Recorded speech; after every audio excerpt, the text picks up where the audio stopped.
সকাল সকাল বেরিয়ে পড়েছিলাম শিয়ালদা থেকে দক্ষিণ শাখার ক্যানিং লোকাল ধরার উদ্দেশ্যে।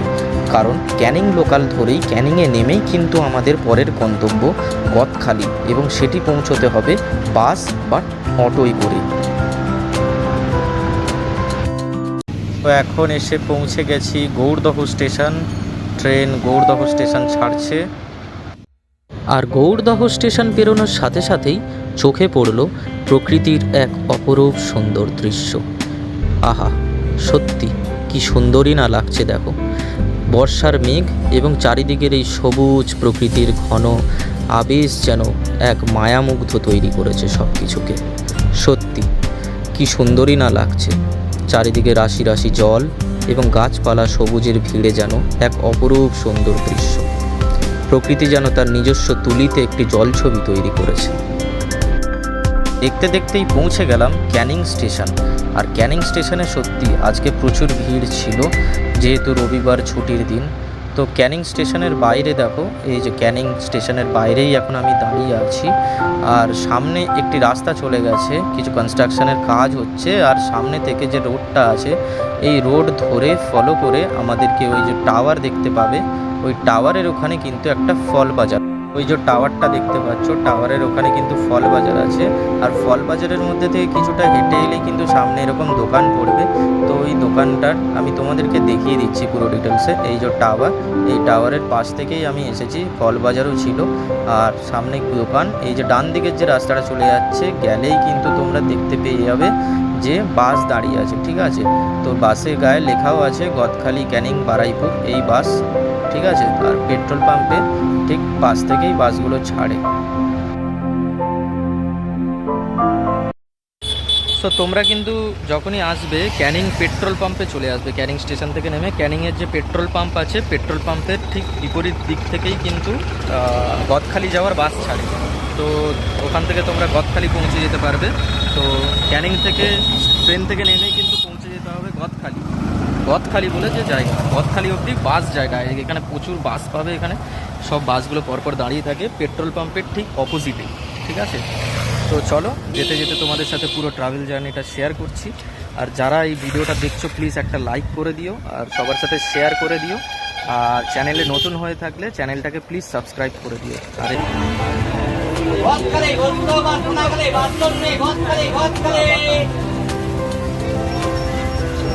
এই হচ্ছে ক্যানিং বাজার বা ক্যানিং মার্কেট। এখানে খুব হোলসেল সব রকমের জিনিস পাওয়া যায়। তোমরা চাইলে সব কিছু ইজিলি পারচেস করতে পারো। এখানে ঘরের সমগ্র জিনিস থেকে মুদিখানার যাবতীয় যা যা লাগে সব কিছু এখানে হোলসেলে বিক্রি হয়। এবং আমরা দেখতে দেখতেই ক্যানিং বাজার পেরিয়ে এখন উঠে পড়েছি মাতলা সেতু, যেটা ক্যানিং ব্রিজ। আর নিচে যে নদীটা বয়ে যাচ্ছে, এই নদীর নাম কিন্তু মাতলা নদী। এই ব্রিজের নিচ থেকেই কিন্তু বয়ে চলেছে মাতলা নদী। এই মাতলা নদী কিন্তু একসময় ভয়ঙ্কর রূপ ধারণ করত বর্ষার সময়, কিন্তু আজ দেখো মাঝখানে সুন্দরবনের গাছপালা জন্মিয়ে গিয়েছে। এই গাছগুলি কিন্তু সুন্দরী গরান, যার নাম থেকে এই সুন্দরবনের নাম সৃষ্টি হয়েছে। ক্যানিংকে পিছনে ফেলেই কিন্তু আমরা পরবর্তী জায়গা, যেটি নাম কুলতলি, এবং এই কুলতলির মধ্যে থেকেই যাচ্ছি। এবং কুলতলি গ্রামটি দেখুন কত সুন্দর, আর বর্ষার সময় তো কত সুন্দর দেখুন, চারিদিকে জলাজমি হয়ে আছে, দেখতেও বেশ সুন্দর লাগে।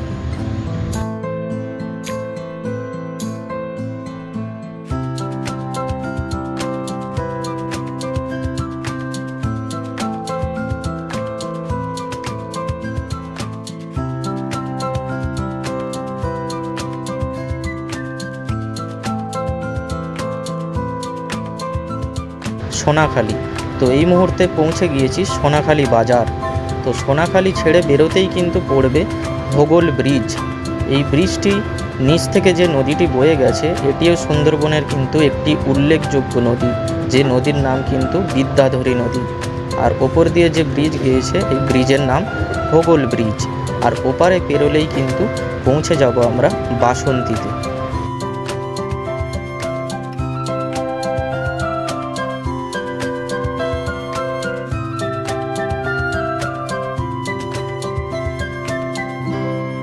যেতে যেতেই চোখে পড়লো কলা গাছের বাগান।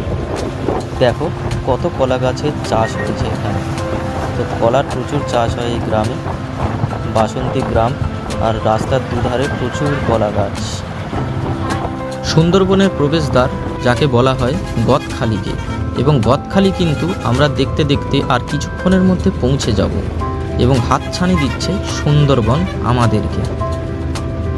ট্রেনে কিন্তু মাথাপিছু ভাড়া নিল 10 টাকা করে ক্যানিং পর্যন্ত, এবং ক্যানিং থেকে কিন্তু গদখালি অবধি 40 টাকা মাথাপিছু ভাড়া নিল। তো দেখতেই পাচ্ছ যে গদখালি কিন্তু আমরা নেমে গিয়েছি। তো আসতে মোটামুটি 50 মিনিট থেকে 1 ঘন্টা সময় লাগতো ক্যানিং থেকে গদখালি আসতে। তো এখানে নেমেই গিয়েছি গদখালিতে, আর সামনেই হেঁটে যাচ্ছি। গিয়েই কিছু দূর গেলে খেয়াঘাট আছে, ওই খেয়াঘাট থেকেই নৌকো নিয়ে কিন্তু আমরা পৌঁছে যাব গোসাবায়, এবং গোসাবায় বিভিন্ন দর্শনীয় স্থান আছে গোসাবা আইল্যান্ডে। আর এখানটায় তোমরা দেখতেই পাচ্ছ বিভিন্ন রকমের খাবারের দোকান থেকে শুরু করে সব কিছুই আছে। তোমরা এখানে খুবই কম খরচায় টিফিনও করে নিতে পারবে।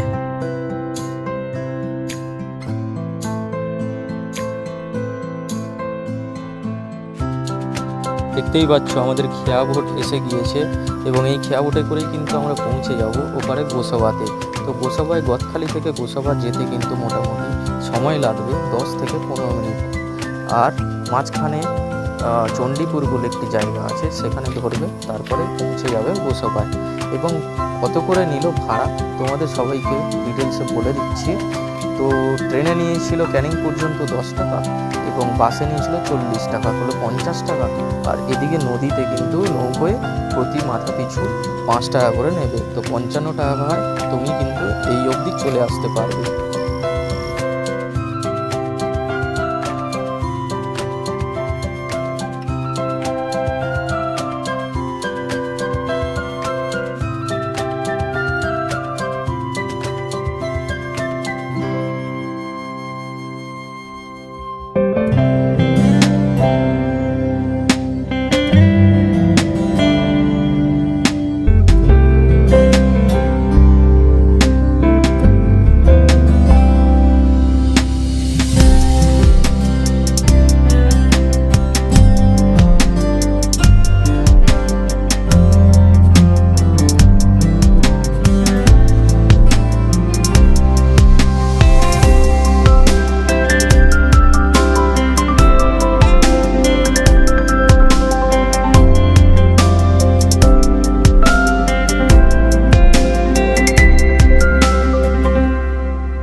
দেখতে দেখতে পৌঁছে গেলাম গোসাবা খেয়া ঘাটে। আর গোসাবা খেয়া ঘাটের পাশেই দেখো কত সুন্দর সুন্দরী গাছের জঙ্গল, আর এটাই কিন্তু সুন্দরবনের অরিজিনাল ম্যানগ্রোভ।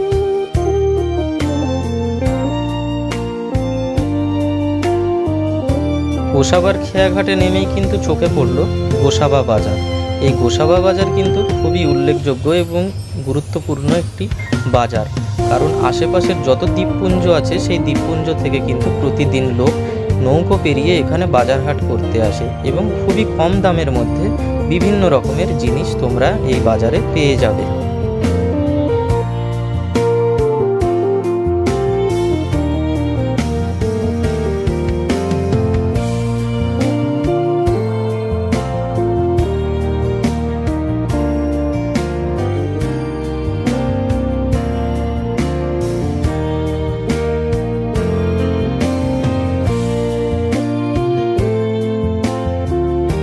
ভিডিওটা ভালো লেগে থাকলে অবশ্যই ভিডিওতে একটা লাইক করো, আর তোমার মতামত জানিও কমেন্ট সেকশানে।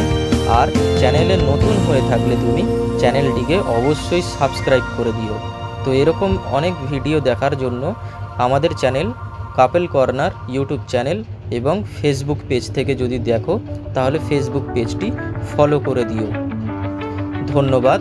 আজকের ভিডিওটি এখানেই শেষ করছি। এরকম আরও অনেক ভিডিও নিয়ে খুবই তাড়াতাড়ি তোমাদের সাথে দেখা হবে।